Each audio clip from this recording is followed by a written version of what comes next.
चंद्रपूरच्या घुग्गुस गावात एकाच पत्त्यावर तब्बल 119 मतदारांची नोंद आढळली आणि देशभरात एकच खळबळ उडाली। त्यानंतर साम टीव्हीनं घरमालक सचिन बांदुरकर यांची भेट घेतली, तेव्हा घरात दोनच मतं असल्याचं घरमालकाने सांगितलं। माझी मिसेस, 2 मुलं आणि मी असे 4 लोकांची फॅमिली आहे। त्याच्यामध्ये दोघांचे वोटिंग आहे आणि 2 मुलं छोटे आहे माझे। तर हे 350 घर क्रमांकावर जे काही 119 वोटा आहे म्हणत आहे, त्याच्याबद्दल मला तर काही माहिती नाही। हे कसं का घडत आहे हे मला आत्ता माहीत पडत आहे। तर विधानसभा निवडणूक वोट चोरी करूनच भाजपनं जिंकली असा आरोप काँग्रेसनं केलाय।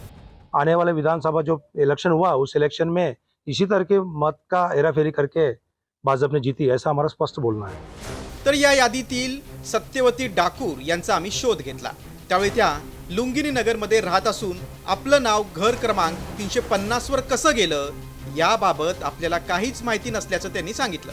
मेरा वोट तो ये साल में मतलब दूसरा जगह में चले गए, बोले वो कैसा गया कैसा हुआ हमको ये पता नहीं। मतदार यादीतील घोळ फक्त चंद्रपूरच नाही तर नाशिकमध्येही आढळलाय। इथे एकाच व्यक्तीची 3 वेगवेगळी वोटिंग कार्ड आढळून आली आहेत। नाशिक मतदारसंघात असे मतदार आहेत की त्यांचे एकाच नावाचे 3 सेशन कार्ड बनवले गेले, म्हणजे तो 3 ठिकाणी मतदान करू शकतो। आणि महिलेच्या नाव महिलेचं आणि फोटो हा जेंट्सचा त्याच्यात करण्यात आलेला आहे। एवढंच नाही तर नाल्या सोपाऱ्यातही सुषमा गुप्ता नावाच्या महिलेचं मतदार यादीत तब्बल 6 वेळा नाव आढळून आले। त्याचा साम टीव्हीने शोध घेतला आणि धक्कादायक माहिती समोर आली।